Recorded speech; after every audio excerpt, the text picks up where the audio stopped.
Donald ট্রাম্পকে বাঁচাতে শতাধিক মানুষকে টোপ বা ডেকয় হিসেবে মৃত্যুর মুখে ঠেলে দেওয়া হয়েছিল, এমনই এক বিস্ফোরক তথ্য উঠে এসেছে ব্রিটিশ সংবাদ মাধ্যম দ্য গার্ডিয়ানের সাম্প্রতিক প্রতিবেদনে।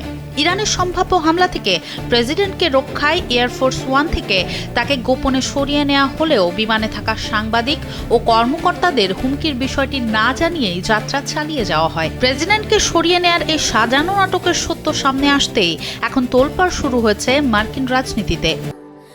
স্যান্ডেলিনা সো, রূপচর্চায় আভিজাত্য। ঘটনাটি তুরস্কের ন্যাটো সম্মেলন শেষে ফেরার সময়ের। মার্কিন গোয়েন্দারা খবর পান ডোনাল্ড ট্রাম্পকে হত্যার পরিকল্পনা করছে ইরান এবং সেই হুমকি অত্যন্ত গুরুতর। এই তথ্যের ভিত্তিতেই শুরু হয় চরম গোপনীয় অপারেশন। টেলিভিশনের ক্যামেরার সামনে ডোনাল্ড ট্রাম্পকে যথারীতি মার্কিন প্রেসিডেন্টের নির্ধারিত এয়ারফোর্স ওয়ানে উঠতে দেখা যায়, কিন্তু পর্দার আড়ালে মূল নাটকটি তখন কেবল শুরু। বিমানে ওঠার কয়েক মিনিটের মধ্যে একটি পেছনের দরজা দিয়ে ট্রাম্পকে গোপনে বের করে আনা হয়। রানওয়েতে দাঁড়িয়ে থাকা একটি ক্যাটারিং ট্রাকে করে তাকে নিয়ে যাওয়া হয় মার্কিন বিমান বাহিনীর একটি C-32A সামরিক বিমানে। অথচ এয়ারফোর্স ওয়ানের মূল বিমানেই থেকে যান হোয়াইট হাউসের শতাধিক কর্মকর্তা, সহযোগী এবং সাংবাদিকেরা। তাদেরকে ঘুণাক্ষরেও জানতে দেওয়া হয়নি যে প্রেসিডেন্সিয়াল বিমানে ট্রাম্প নেই এবং ইরানের সম্ভাব্য হামলার ঝুঁকিতে থাকা বিমানটিতেই তারা যুক্তরাজ্যের উদ্দেশ্যে উড়ে যাচ্ছেন। সাবেক CIA কর্মকর্তা স্টিভেন ক্যাশের ভাষায় পরিকল্পনাটি এমন ছিল যে প্রেসিডেন্টের ঝুঁকি কমাতে শতাধিক মানুষকে ইরানিদের হাতে নিহত হওয়ার সুযোগ করে দেয়া যাক। ট্রাম্পকে বহনকারী C-32 বিমানটি রাত 10:20 যুক্তরাজ্যের বিমান ঘাঁটিতে অবতরণ করে। এর কয়েক মিনিট পর সাংবাদিকদের নিয়ে পৌঁছায় পুরনো এয়ারফোর্স ওয়ান। তবে নাটকের তখনও বাকি ছিল। নামার পর ট্রাম্পকে আবারও অলক্ষ্যে গোপনে সেই এয়ারফোর্স ওয়ানে ফিরিয়ে আনা হয়।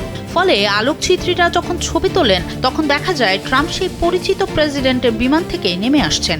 ঘটনাটি প্রকাশ্যে আসতে ডেমোক্র্যাট আইন প্রণেতারা এই ঘটনাকে নজিরবিহীন ও ভয়ঙ্কর প্রতারণা আখ্যা দিয়ে অবিলম্বে কংগ্রেশনাল ব্রিফিংয়ের দাবি জানিয়েছেন।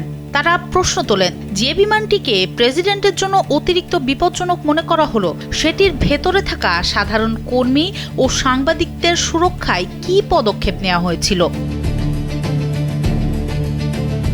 জাতিসংঘের সাবেক মার্কিন উপরাষ্ট্রদূত নেড প্রাইস ও CNN এর সঞ্চালক জেক টেপারও কড়া সমালোচনা করে জানান, অতীতে প্রেসিডেন্টের সুরক্ষায় কৌশলের আশ্রয় নেওয়া হলেও সাধারণ মানুষ ও সাংবাদিকদের টোপ হিসেবে ব্যবহার করার ঘটনা আগে কখনোই দেখা যায়নি।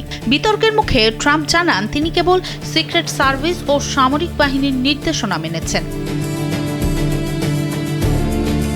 সামরিক ও প্রতিরক্ষা বিশেষজ্ঞদের একটি অংশ মনে করছেন ইরানের আকাশপথে আক্রমণের সক্ষমতা হয়তো কিছুটা অতিরঞ্জিত ছিল।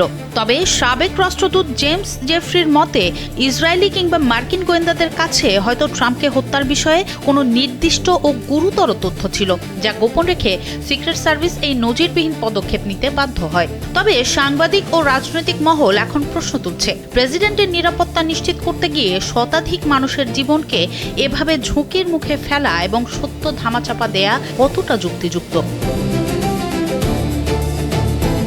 সনম সিদ্দিকী, কালবেলা।